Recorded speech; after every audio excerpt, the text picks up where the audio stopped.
সমস্ত পেপার আমার সন্ধ্যের মধ্যে টেবিলে চাই। হ্যাঁ, okay. Good morning good morning sir. Morning. এত তাড়াতাড়ি আসলে তোমরা? স্যার আপনিও তো সময়ের অনেক আগেই চলে আসেন। দয়াকে ফোন করে বলো যে সিমলা মার্ডার কেসের সমস্ত পেপার ইমেল করে দেয় যেন। স্যার আমি ফোন করতে পারবো? করো। স্যার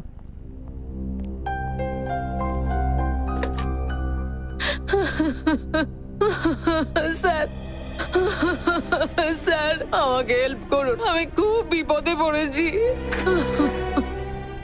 আসুন আসুন, বসুন প্লিজ। দেখুন, আপনি কাঁদবেন না, একদম শান্ত হন। এবার বলুন কি হয়েছে? হ্যাঁ, কিসের অসুবিধা আপনার? আমার ছেলে যতীন নিখোঁজ। থানায়ও রিপোর্ট লিখিয়েছি, খবরের কাগজেও ছবি ছাপা হয়েছে, কিন্তু ওর কোনো খোঁজ পাচ্ছি না। শেষ আশ্রয় হিসেবে আপনাদের কাছে এসেছি, প্লিজ আমায় হেল্প করুন। কবে থেকে নিখোঁজ আপনার ছেলে যতীন? 3 সপ্তাহ হয়ে গেল।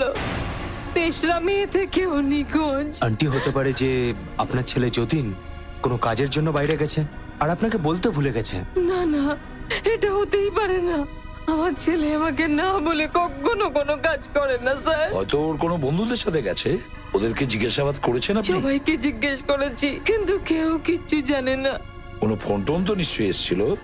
3 তারিখে ওর বোন এসেছিল, বলেছিল মা আজ রাত্রে ফিরতে দেরি হবে, কিন্তু তারপর থেকে ও আর বাড়িই এলো না। আমার মনে হচ্ছে আমার ছেলের কোনো বিপদ হয়েছে। দেখুন, আপনার ছেলের কিচ্ছু হয়নি, আপনি চিন্তা করবেন না, আমরা ওকে খুঁজে বের করব। ম্যাম, আপনার কি কারোর উপর সন্দেহ আছে? শায়না, যেদিন থেকে ওই মেয়েটা আমার ছেলে জীবনে এসেছে, আমি ঠিক জানি যে ওই মেয়েটাই একদিন না একদিন আমার ছেলেকে কোনো বড় রকমের বিপদে ফেলবে। এই শায়নাটা কে? শায়না কুমার, ছোটখাটো মডেল। শেষবার যতীন ওর সাথে দেখা করেছিল। Ready Shaina? You are ready. I am clicking. Shaina একটু অন্যরকম পোজ দাও। Yeah, this is fine.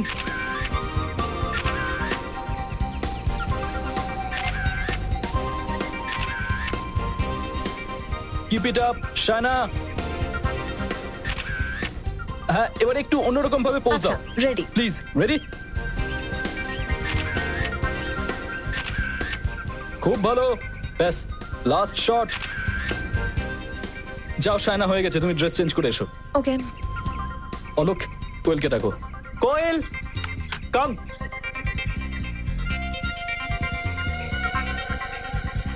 Shaina, by the way, you are really good. I like your poses. এর এমন কি ব্যাপার? দেখতেই পাচ্ছ আমি এত সুন্দরী, তাহলে পোজগুলো তো সুন্দরই হবে, তাই না? That's right. আমায় কেমন দেখাচ্ছে? Well, nice. Actually not bad. Thanks. তোমার সাথে কাজ করে আমার খুব ভালো লাগলো কোয়েল। জানি না, হয়তো দ্বিতীয়বার আর সুযোগ পাবো না। কেন? ইন্ডাস্ট্রি ছেড়ে দিচ্ছ? না, কিন্তু বলতে পারো আমার জীবনে পরিবর্তন আসতে চলেছে, আর তারপর আমাকে এই সমস্ত ছোটখাটো প্রিন্ট শুট করার আর দরকারই পড়বে না। ওয়াও, তবে তুমি কি কোনো লটারি পেয়ে গেলে নাকি? বলতে পারো। কোয়েল, ফাস্ট আসছি। বাই। এসো। কোয়েল, হ্যাঁ, yeah, you looking great. Thank you.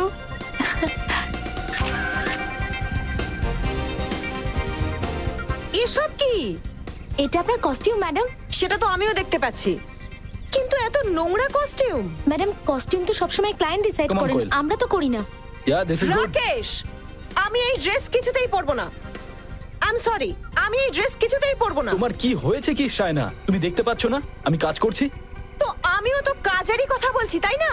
যদি ক্লায়েন্টের এই ড্রেসটাই দরকার হয় তাহলে কোয়েলকে পরাও, কিন্তু এই ড্রেসের শুট আমি করব না। Behave yourself. তুমি মজা করছো আমার সঙ্গে? আমি তোমার ক্যারিয়ার একেবারে শেষ করে দেব। কেউ তোমাকে কাজ দেবে না, বুঝলে? আরে যাও যাও, তোমাদের মতন ছোটখাটো মানুষের সাথে আমি এমনিও কাজ করব অলোক, না। একে এক্ষুনি তুমি সেট থেকে বাইরে বার করে দাও, আর একে পেমেন্ট দেওয়ারও কোনো দরকার নেই। রাখো আমার পেমেন্টটা, আমার হয়ে তোমার বাড়ির লোককে সেটা দিয়ে আইসক্রিম খাইও, বুঝেছো? শাইনা, শাইনা, কি হলো শাইনার? এর আগে ওকে এইরকম খারাপ ব্যবহার করতে কখনো দেখিনি আমি।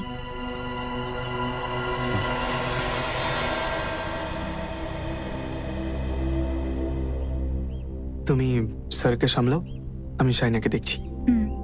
শাইনা, শাইনা, শাইনা, আরে আমি তো তোমার বন্ধু হই, আমার উপরেও রাগ। দেখো আলো, এখন আমার মুড খুব খারাপ আছে, আমায় প্লিজ একা থাকতে দাও। দেখো তুমি ওখানে যেটা করলে সেটা কিন্তু ঠিক করনি। It's very unprofessional. প্লিজ, তোমার যদি আমাকে লেকচার দেওয়ার থাকে তাহলে সাথে একটু তুলোও দিয়ে দিও, যাতে তা দিয়ে আমি কান বন্ধ রাখতে পারি। ওকে বাবা, নো লেকচার। কিন্তু দেখো তুমি তোমার মুড খারাপ করো না। তুমি রাকেশের সঙ্গে শুট করতে চাও না তো করো না, কোনো প্রবলেম নেই। আমি এর থেকে একটা ভালো প্রজেক্ট তোমাকে দেবো। আপাতত আমার কোনো প্রজেক্টের দরকার নেই, আমার শুধু একটু রিল্যাক্সেশন দরকার। আমি একটু ফ্রেশ হতে যাচ্ছি। It's a great idea. তুমি স্টিম বাথ নিয়ে নাও, তারপর তোমার রাগটাও একটু কমে যাবে। আচ্ছা শোনো, ওই বাঁদরটা যখন শুট শেষ হয়ে যাবে আমার সাথে এসে দেখা করো। ওকে, টেক কেয়ার, বাই।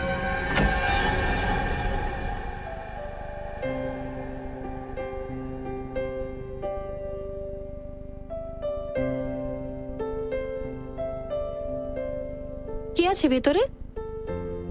ভেতরে তো গেস্ট আছেন ম্যাডাম, আপনি ওই ছোট রুমটায় চলে যান না।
Shayna, Shayna,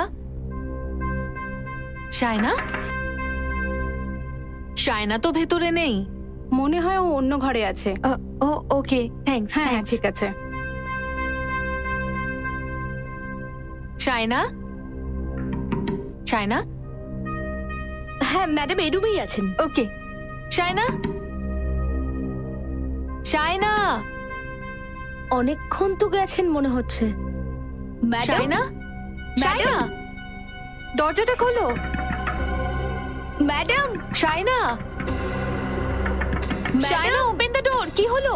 Shayna, madam, please duplicate চাবিটা এনে হ্যাঁ দাও। আমি নিয়ে আসছি। তাড়াতাড়ি। শায়না,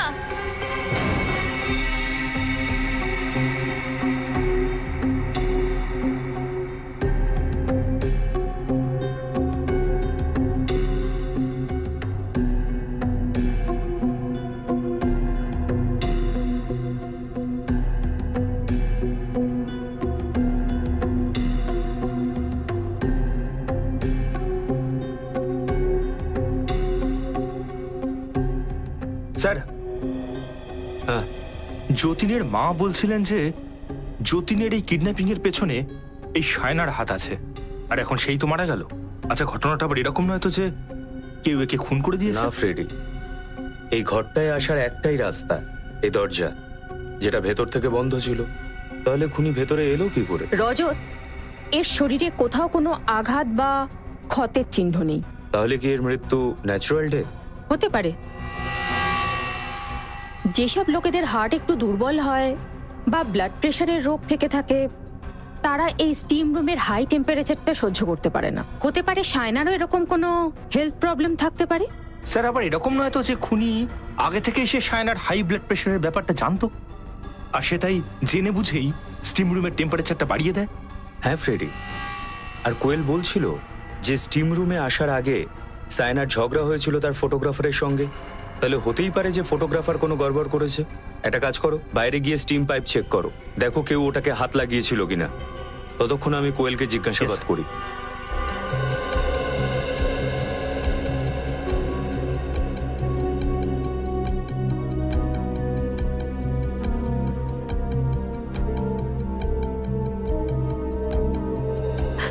কোয়েল, শায়নার কোনো হেলথ ইস্যু ছিল?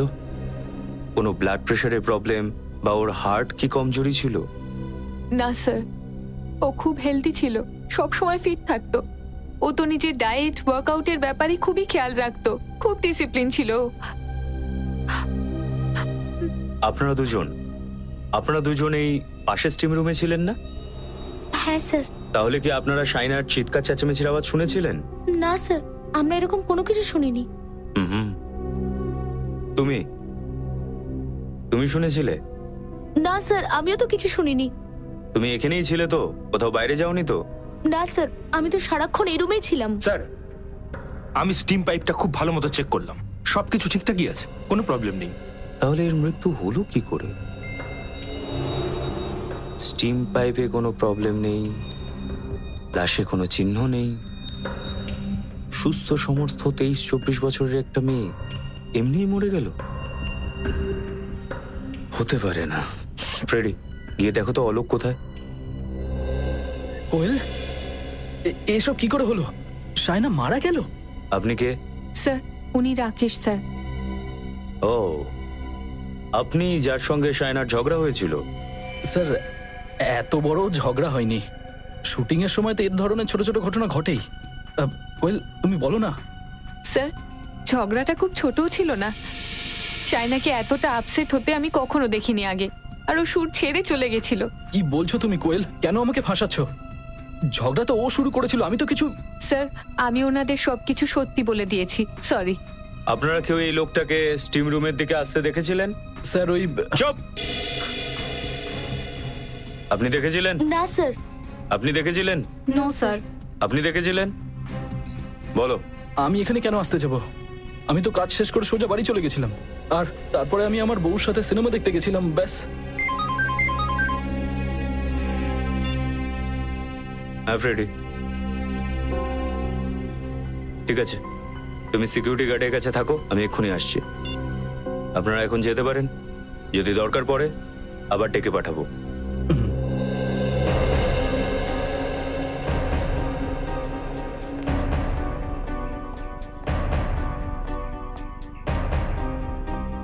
হ্যাঁ ফ্রেডি। স্যার এই সিকিউরিটি গার্ড আমাকে এমন একটা কথা বললো যেটা শুনে আমার মাথার সমস্ত স্ক্রু একেবারে নড়ে উঠলো। কেন, কি হয়েছে? এ বলছিল যে কিছুক্ষণ আগে নাকি অলোক বাইরে কোথাও একটা যাওয়ার জন্য শায়নারই গাড়িতে বসেছিল, তারপর হঠাৎ সে তার ডিসিশন চেঞ্জ করে একটা ট্যাক্সি ডেকে সে নিজে বেরিয়ে যায়। আচ্ছা। হ্যাঁ স্যার, আর শুধু এইটুকুই নয়, শায়নার গাড়ির চাবিটা এখানে ইগনিশনে রেখে দিয়ে চলে গেছে।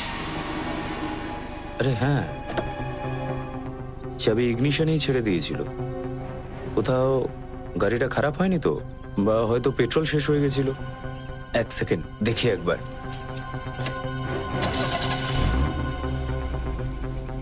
গাড়ি তো ঠিক আছে, পেট্রোলের ট্যাঙ্কও হাফ ফুল। একটা কাজ করি, গাড়িটা চেক করি।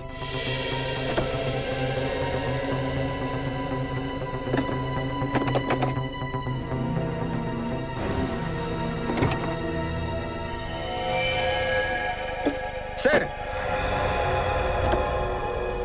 হ্যাঁ ফ্রেডি, এই দেখুন,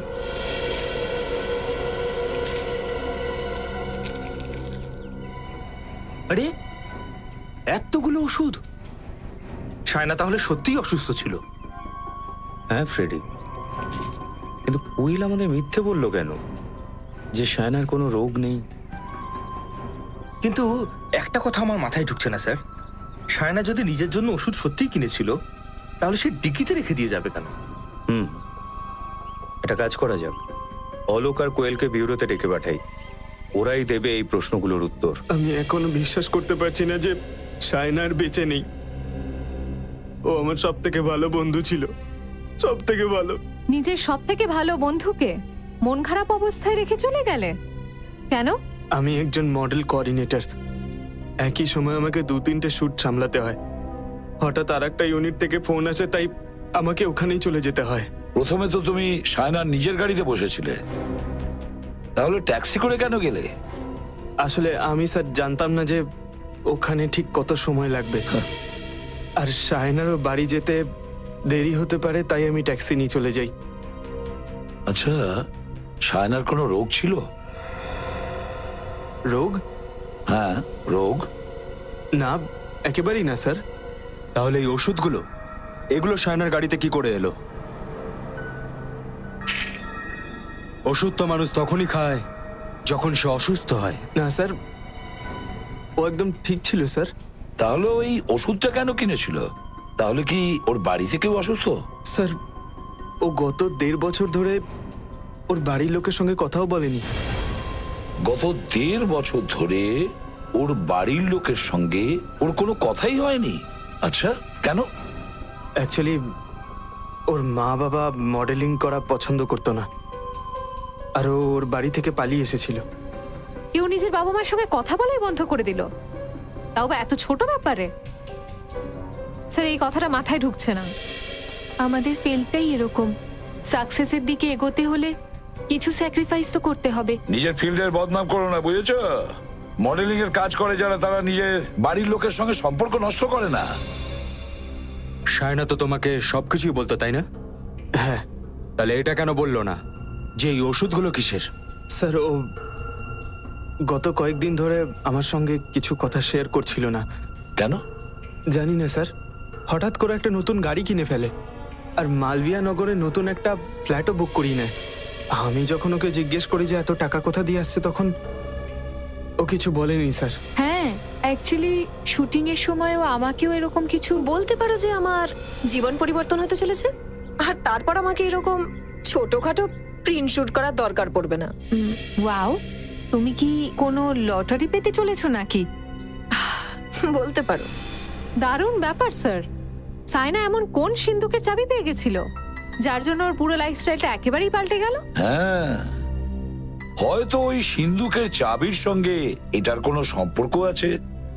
একে দেখেছো আগে? চেনো একে? না, আগে তো কখনো দেখিনি। চেনো না? তুমি চেনো একে? হ্যাঁ স্যার, আমি দেখেছি একে। সুচিন,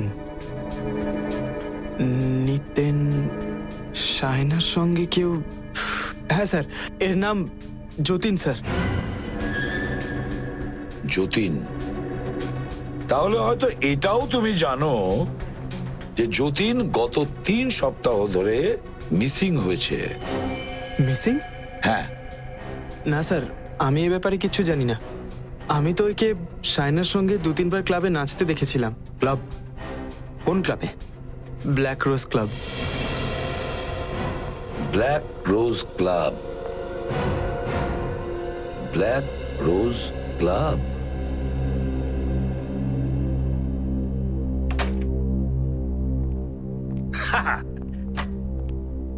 দিনের বেলায় ডিস্কোগুলো কেমন একটা থমথমে থাকে। কে বলবে যে এটা সেই জায়গা যেখানে রাতের বেলা ধুমধাম করে সমস্ত পার্টি শার্টি হয়? আপনারা খুব বেশি তাড়াতাড়ি চলে আসলেন নাকি? আগে না, ঠিক টাইমেই এসেছি। আমরা সিআইডি অফিসার। সিআইডি থেকে? মানে স্যার, কি হয়েছে? এই ছবিগুলোকে দেখুন। আপনি এদেরকে চেনেন? হ্যাঁ স্যার, এটা সায়না আর ওটা যতীন। আচ্ছা, তা এরা প্রায়ই আসতো আপনার ক্লাবে? হ্যাঁ স্যার, ওরা মাসে 2-3 বার তো আসেই। শেষবার কখন এসেছিল কিছু মনে আছে আপনার? স্যার, ওরা শেষবার 3রা মেতে এসেছিল।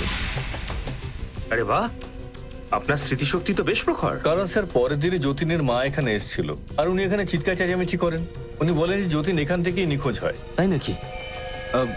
ওই রাতে আরো কিছু হয়েছিল, কিছু মনে আছে? স্যার, সেদিন যতীনের সঙ্গে রাহুলের সামান্য একটু ঝগড়াঝাটি হয়েছিল।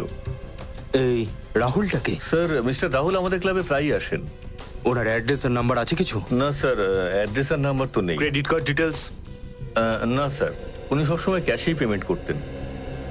ঠিক আছে, এই রাহুল যদি আপনার ক্লাবে নেক্সট টাইম আসে তাহলে আমাকে ইনফর্ম করবেন। Sure sir. আচ্ছা, আপনার কি মনে হয় সায়নার মৃত্যু আর রাহুলের নিখোঁজ হয়ে যাওয়ার পেছনে রাহুলের হাত থাকতে পারে? ফ্রেডি, এটার আন্দাজ তো তখনই হবে যখন আমরা এটা জানতে পেরে যাব যে সায়না কিভাবে মারা গেছে।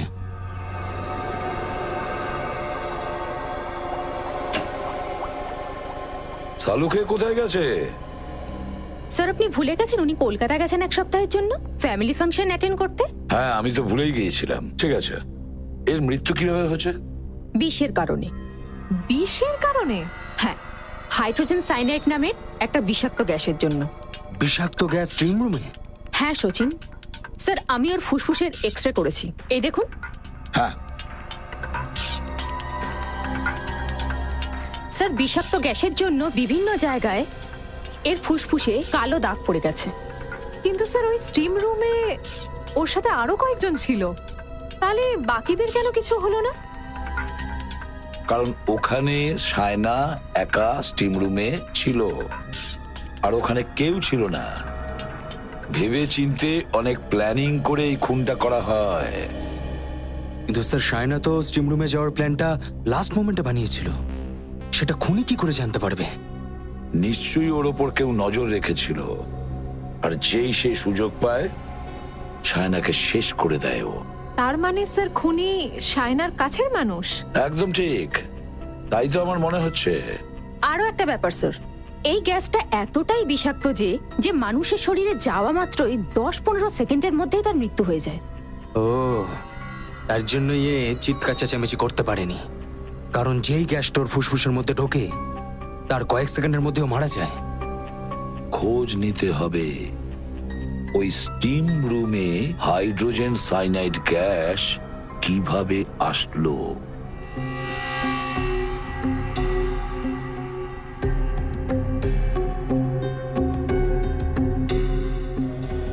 স্যার, আমি মেশিন রুমটা খুব ভালোভাবে দেখলাম, পাইপ নিয়ে কেউ নাড়াখাটা করেনি। এখানেও কোথাও কোনো গন্ডগোল দেখতে পাচ্ছি না রজত। নিশ্চয়ই দেখা যাবে ডক্টর সারিকা, নিশ্চয়ই দেখা যাবে। বন্ধ ঘরে বিষাক্ত গ্যাস দিয়ে খুন করা হয়েছে। কোনো না কোনো রাস্তা তো নিশ্চয়ই খুঁজে বের করেছিল খুনি ওই গ্যাসটাকে ছড়ানোর জন্য।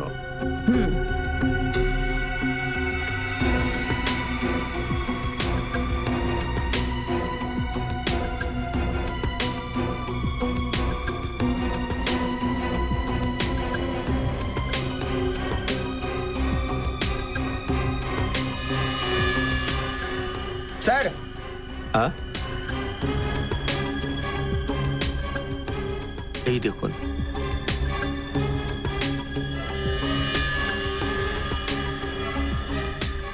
মনে হয় এই ফুটো পোকারা করেছে।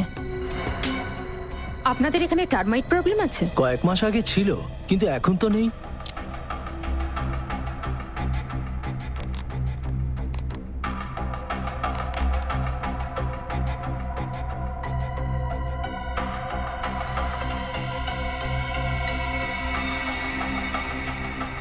সারিকা, পোকায় কাটা গর্ত সিমেন্ট দিয়ে বন্ধ করা হয় না। গ্যাস নিশ্চয়ই এই ফুটোটা দিয়েই ছাড়া হয়েছিল। ফ্রেডি, দেওয়ালের পেছন দিকটা গিয়ে দেখো তো।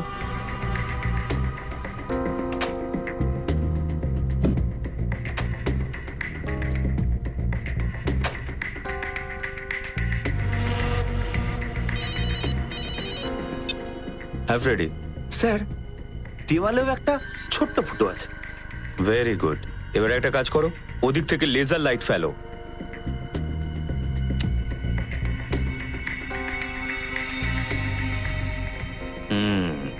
এই দেখো, শায়না নিশ্চয়ই আশেপাশে এখানে কোথাও বসেছিল যখন খুনি এই ফুটোটা দিয়ে বিষাক্ত গ্যাসটা ছেড়েছিল, আর তাড়াতাড়ি এই বিষাক্ত গ্যাসটা পুরো কামরায় ছড়িয়ে গিয়েছিল হয়তো, যার কারণেই ওই বেচারার মৃত্যু হয়। আমি এখনো বিশ্বাস করতে পারছি না যে এত ছোট একটা ছিদ্র দিয়ে। ডক্টর সারিকা, অপরাধটা হয়েছে তো এখান থেকেই। কোনো না কোনো অদ্ভুত পদ্ধতি নিশ্চয়ই বেঁচেছিল খুনি বিষাক্ত গ্যাসটা এই ফুটোটা দিয়ে ছাড়ার জন্য। স্যার, এবার তাহলে কি করি? ফিরে এসো এবার। এখন সায়নার ঘরে যেতে হবে, হয়তো ওখানেই রহস্যের জট খুলবে।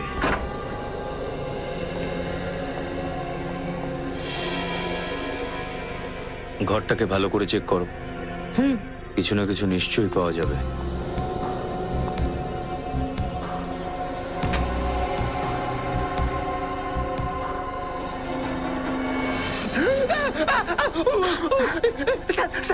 কি কি- কি হয়েছে? এই দেখুন স্যার, এতগুলো আরশোলা। স্যার আমার না আসলে খুব ভয়। বাড়িতে যদি একটা আরশোলা আমার চোখে পড়ে না, আমি বাড়ির এ মাথা থেকে ও মাথা দৌড়ে বেড়াই। আর এখানে তো আরশোলার আস্ত একটা ব্যাটারিয়ান। রিল্যাক্স ফ্রেডি, এরা সব মরে গেছে। মরে গেছে তো কি হয়েছে? আরশোলা তো আরশোলাই। এই ঘরটায় আর কোথাও কোনো আরশোলা মরেনি, সব আরশোলারা এই জায়গাটাই এসে মরলো। এই ব্যাগের কাছে, ব্যাগটাকে খুলে দেখা যাক।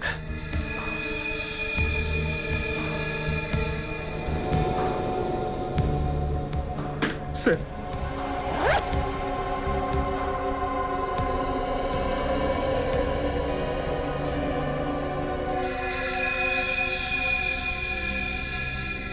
আরে ওয়েলের ফটো। আর আইডিও ওয়েলেরই। সায়নার ঘরে কোয়েলের ছবি আর কোয়েলের আইডি, সেটা কিভাবে?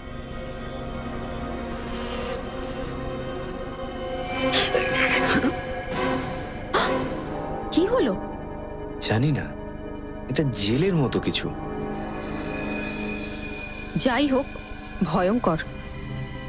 একটা ব্যাপার তো কনফার্ম, এতগুলো আরশোলা যে মরেছে সবই জেলের কারণেই হয়েছে। ডক্টর সারিকা, এই জেলটা কি হতে পারে? এটা তো ল্যাবে টেস্ট করার পরই জানা যাবে। সচিন, সায়নার মৃত্যুর কারণও এই জেলটাই, যাতে এই সমস্ত আরশোলাগুলো মরে গেছিল। সায়নার মৃত্যুর কারণ এই জেলটা? হ্যাঁ, আমি দেখাচ্ছি কিরকম ভাবে।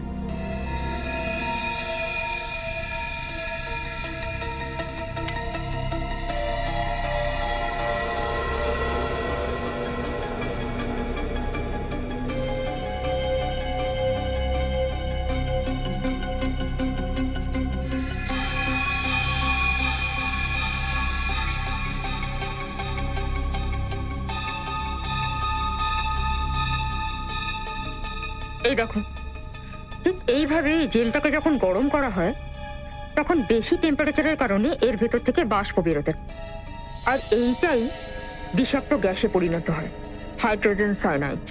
তার মানে খুনি এই জেলটা ইনজেকশন দিয়ে স্টিম রুমে দিয়েছিল। যেই স্টিম রুমের টেম্পারেচার বাড়তে শুরু করলো, ওই জেলটা গ্যাসে পরিণত হয়ে গেল আর সায়নার মৃত্যু হয়ে গেল। হ্যাঁ সচিন, কিন্তু ডক্টর সারিকা, এই জেলটা কি? ক্রাডক্স স্টিফনে নামের একটা জেল। এর ব্যবহার পেস্টিসাইড কোম্পানিতে করা হয় কীটনাশক ওষুধ বানানোর জন্য। তাহলে তো সারিকা, এই জেলটা সহজে মার্কেটে পাওয়া যায় না। আর খুনি নিশ্চয়ই কোনো পেস্টিসাইড কোম্পানি থেকে চুরি করেছে। বা হতে পারে খুনি নিজেই পেস্টিসাইড কোম্পানিতে কাজ করে। হ্যাঁ শ্রেয়া, হতে পারে। এই জেলটা আমরা কোয়েলের ব্যাগ থেকে পেয়েছি। এখন এই জেলের রহস্যটা কোয়েলই বলতে পারবে। কোয়েল, দরজাটা তো খোলাই দেখছি। কোয়েল, কোয়েল, কোয়েল, কোয়েল, স্যার ওকে তো মেরে দিয়েছে। আমরা ভেবেছিলাম সায়নার মৃত্যুতে ওর হাত আছে, কিন্তু এখন দেখছি ওকেই কেউ মেরে দিল। নিশ্চয়ই খুনি জানতে পেরে গেছিল যে আমরা এখানে আসতে চলেছি।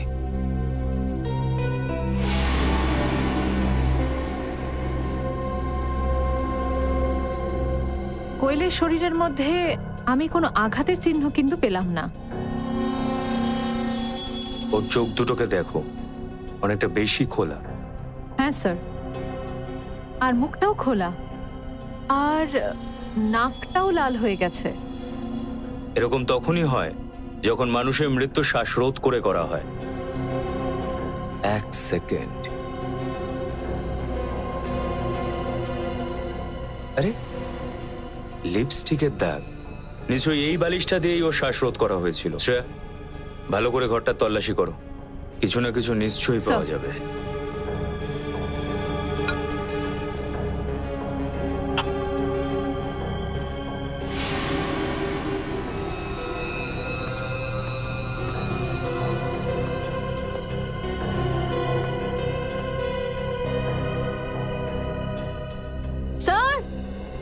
হ্যাঁ শ্রেয়া, কিছু পাওয়া গেল কি? হ্যাঁ স্যার। স্যার এটা দেখুন, চেয়ারটা পড়ে আছে আর ল্যাপটপটা অন, আর সিডির প্লেটটা বাইরে বেরিয়ে আছে। হতে পারে খুনি সিডিটা চুরি করেছে। কিন্তু স্যার ওই সিডিতে এমন কি ছিল? যেটাই থাকুক, কিন্তু কোয়েল খুনিকে নিশ্চিতভাবে ভালো করে চিনতো। তার মানে স্যার? মানে এটাই যে খুনির এই বাড়িতে জোর করে ঢোকার কোনো চিহ্ন নেই। হয়তো এটা হতে পারে যে কোয়েল খুনির জন্য দরজাটা খুলেছিল, ওকে ভেতরে নিয়ে এসেছিল, সিডি চালিয়েছিল। সিডি দেখার সময় খুনি কোয়েলের উপর হামলা করে। কোয়েল নিজেকে বাঁচানোর জন্য হয়তো নিজের বেডরুমের দিকে পালিয়েছিল, খুনিও হয়তো ওর পেছনে গিয়েছিল, আর ওখানে গিয়ে খুনি ওকে মেরে দেয়। তারপর খুনি এখানে আসে, ও সিডিটা চুরি করে, তারপর পালিয়ে যায়।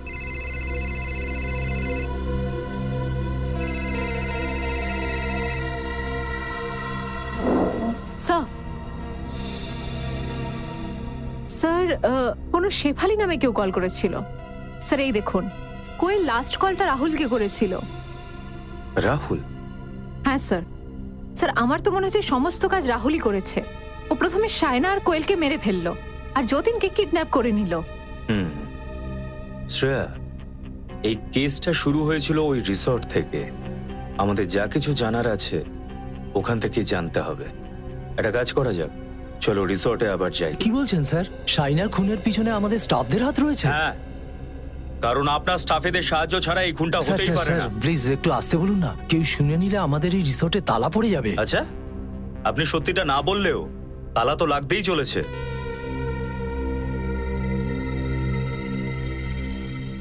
রজত,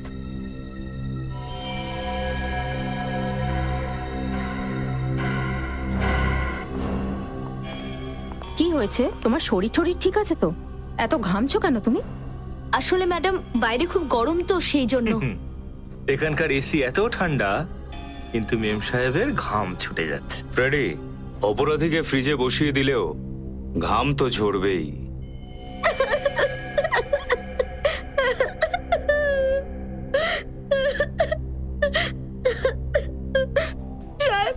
সাহেব, 5,000 টাকা দিয়েছিল ওই লোকটা আমাকে, আর বলেছিল যে শায়নার দিকে নজর রাখতে। ও কখন কি করে সবকিছু জানাতে হতো আমাকে। কে ছিল সেই ব্যক্তি? সাহেব, আমি চিনি না তাকে। স্কেচ বানাতে পারবে ওর? না সাহেব, আমি মুখটা ভালো করে দেখতেই পাইনি। 5,000 টাকাটা তো নিয়ে নিল, কিন্তু তার মুখটা দেখার সময় হলো না। সাহেব, ও তো টুপি পরে এসেছিল, চোখে কালো চশমা পরেছিল, আর মুখে একটা মাস্ক পরেছিল। আর কোনো গুরুত্বপূর্ণ বিষয় মনে আছে ওর ব্যাপারে?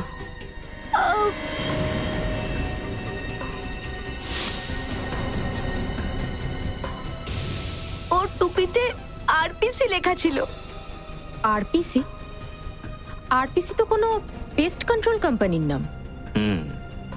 তার মানে আরপিসি কোম্পানির থেকেই কেউ এখানে এসেছিল, যে বিষাক্ত জেলের মাধ্যমে সাইনার খুনটা করে। এই আরপিসি পেস্ট কন্ট্রোলে আপনিই ওকে চাকরি দিয়েছেন তো না? আগে হ্যাঁ স্যার, আমিই তো চাকরি দিয়েছিলাম। ওই কোম্পানির ম্যানেজার আমার জামাইবাবু। আমি ওনাকে বলে কয়ে ওর চাকরি করিয়ে দিয়েছিলাম, ভালো স্যালারিও পাইয়ে দিয়েছিলাম স্যার। কিন্তু কেন জানি না 2 সপ্তাহের মধ্যেই চাকরি ছেড়ে ছুড়ে হঠাৎ করে চলে যায়। চলো প্রিন্সকেই জিজ্ঞেস করি, কেন ওর চাকরি পছন্দ হয়নি। প্রিন্স কি বাড়িতে নেই? জানি না স্যার, হয়তো কোথাও বাইরে গেছে। আমার বাড়িটা কিন্তু একদম সামনেই স্যার, আপনারা চাইলে ওখানে বসেই অপেক্ষা করতে পারেন। না না, আমরা এখানেই অপেক্ষা করছি। ওকে স্যার, যেমন আপনার ইচ্ছে। নমস্কার। Thank you. রজত,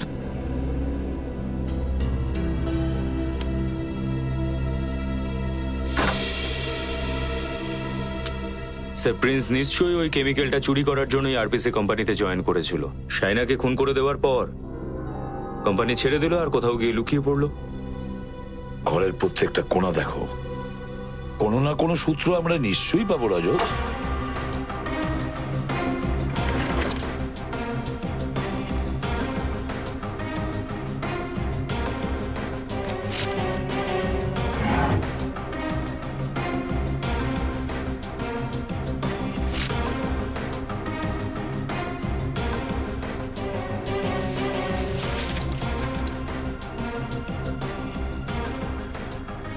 তাহলে আপনি সেই প্রিন্স?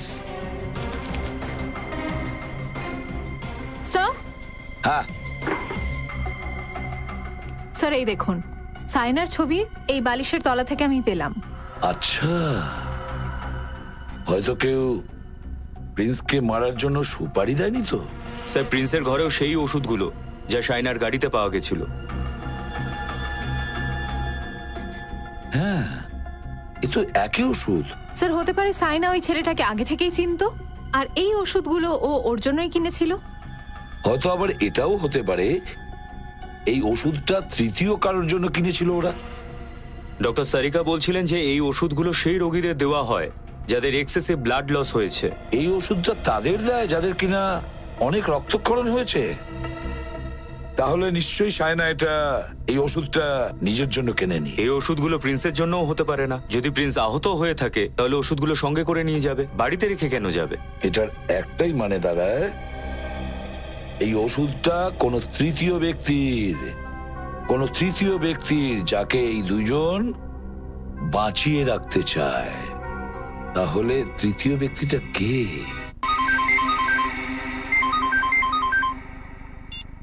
হ্যালো, হ্যাঁ ঠিক আছে, আমরা আসছি।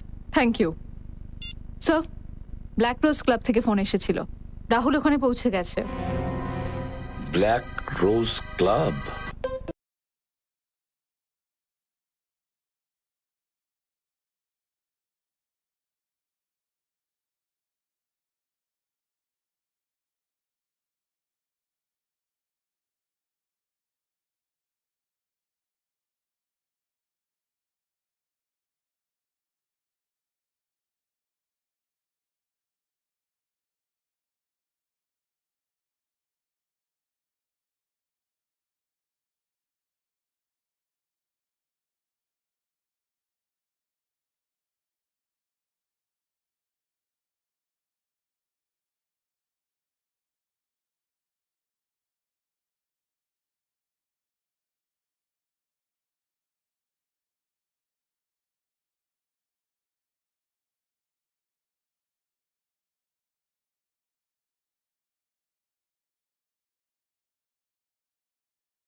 আরে গেলটা কোথায়? ফ্রেডি এত তাড়াতাড়ি ও কোথাও পালাতে পারবে না। আশেপাশে কোথাও লুকিয়ে আছে নিশ্চয়ই। খোঁজো।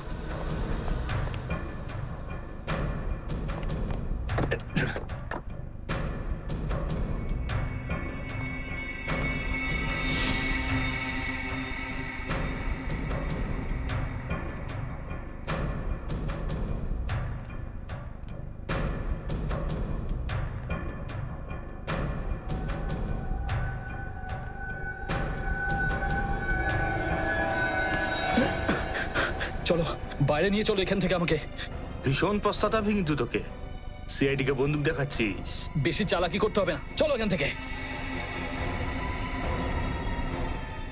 তাড়াতাড়ি চলো। তুমি পস্তাতে হবে। এখান থেকে তুই বাইরে যেতে চাস তাই তো? আমি নিয়ে যাচ্ছি তোকে। আমি মেরেছি। হ্যাঁ স্যার, আমি যতীনকে খুন করেছি। কি? তুই যতীনকে খুন করেছিস? হ্যাঁ স্যার, ওকে আর শায়নাকে ক্লাবে যাওয়া আসার সময় মাঝে মধ্যেই দেখতাম আমি। খুব রাগ হতো আমার স্যার। শায়নাকে আমি প্রথম থেকেই ভালোবাসতাম স্যার। আর সেদিন শায়নাকে খুব সুন্দর দেখাচ্ছিল।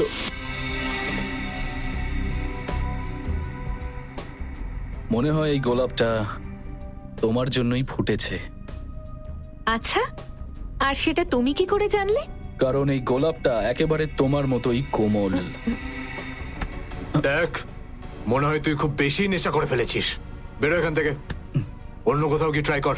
তুই চুপ কর না, দেখতে পাচ্ছিস না কথা বলছি আমি? আপাতত তুই এখান থেকে বেরো। তোর মতন রাস্তার ছেলেদের সঙ্গে আমি কথা বলতে চাই না। হাট! সায়নার সামনে এত বড় অপমান আমি সহ্য করতে পারিনি স্যার। আমার খুব রাগ হয়েছিল। যতীন, আমি ছুরি নিয়েছি আর সোজা যতীনের পেটে ঢুকিয়ে দিয়েছিলাম। তোর লজ্জা হওয়া উচিত।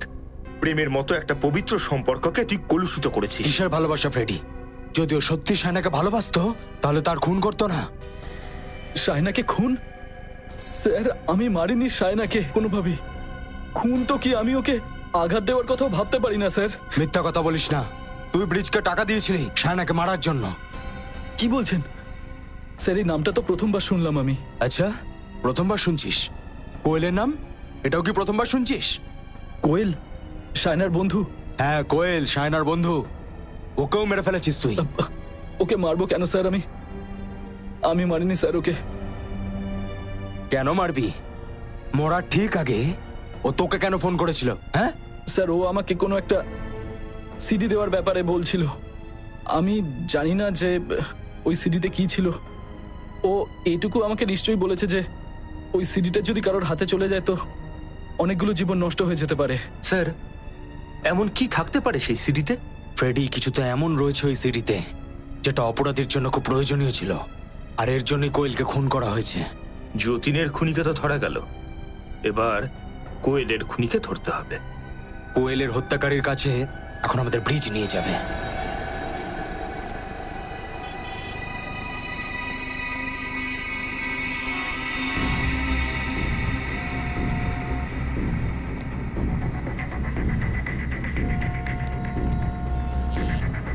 আস্তে এসো।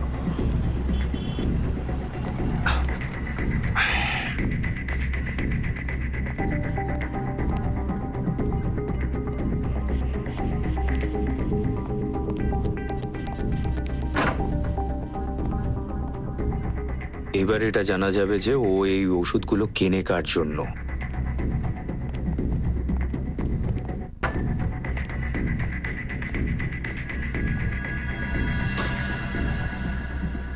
এই না ওষুধ। তোমায় এখানে আসতে কেউ দেখেনি তো? না। ঠিক আছে, ওষুধ। প্রথমে আমার টাকা। টাকা? টাকা তো তোমায় দিয়ে দিয়েছিলাম।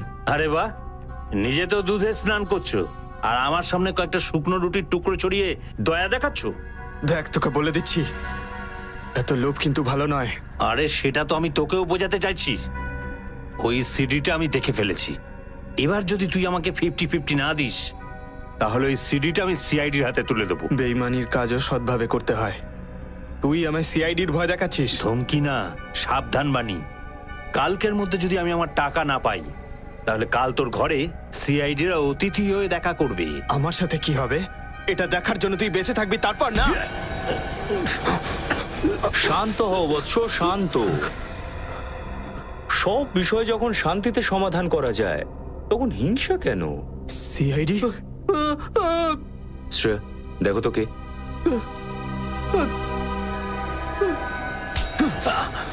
ইন্সপেক্টর, যেতে দে আমায়, নাহলে মেরে দেবো কিন্তু ওকে। আরে আমি কখন থেকে শান্তির কথা বলছি, তুমি বুঝতে পারছো না? গান নিচে কর, গান নিচে কর, গান নিচে কর।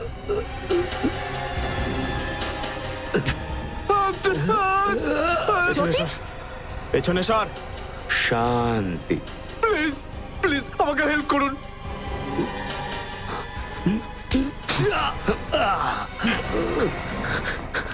এই দাঁড়া, এই থাম, নালে গুলি চালাবো। এখনো পালাচ্ছিস? সিআইডি কাছ থেকে এখনো পর্যন্ত কেউ পালাতে পারেনি। স্যার, এই কাজটার প্ল্যান সায়না তখন করেছিল যখন রাহুল রাগের মাথায় এসে যতীনকে ছুরি দিয়ে মারে। আর ওই অপরাধের প্ল্যানিং এ তুমি একজন অংশীদার ছিলে। হ্যাঁ স্যার, অলোক আর সায়না দুজনে মিলে অনেকদিন ধরে ব্ল্যাকমেল করছিল। স্যার, আমি জানতেই পারিনি যে সায়না কবে আমার ওই অপরাধকে ওই ক্যামেরাতে রেকর্ড করেছে। বেশি নাটক করার চেষ্টা করিস না। যতীন হয়তো মারা যায়নি ঠিকই, কিন্তু ওকে ছুরি দিয়ে আঘাত করে তুই অনেক বড় অপরাধ করেছিস। এর জন্য তোর আমার প্রতি কৃতজ্ঞ থাকা উচিত। স্যার, আমি যদি যতীনকে ঠিকঠাক সময় না বাঁচাতাম তাহলে মরে যেত। স্যার, চুপ করো। একজনকে বাঁচিয়ে আরেকজনকে মেরেছো তুমি। আর কেন বাঁচিয়েছো যতীনকে? নিজের স্বার্থে। আর যখন টাকার লোভটা আরো বেড়ে গেল তখন সায়নাকেও মেরে ফেললে, তাই তো? যাতে ব্ল্যাকমেলের পুরো টাকাটা একা হজম করতে পারো। বাহ। আর অলোকের এই সমস্ত কাজে হেল্প করলে তুমি, ব্রিজ।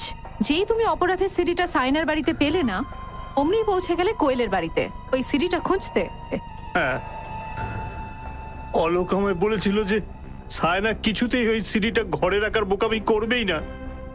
কোয়েলের ঘরে গিয়ে ওটা চেক করো। তারপরে কোয়েলকেও মেরে দিয়েছো ওই সিডি পাওয়ার জন্য। আজ পর্যন্ত কোনো অপরাধী সিআইডির হাত থেকে বাঁচতে পারেনি। এবার জেলের গড়াদের কোণে বসে প্ল্যানিং করে যেও ফাঁসির অর্ডার আসা না পর্যন্ত।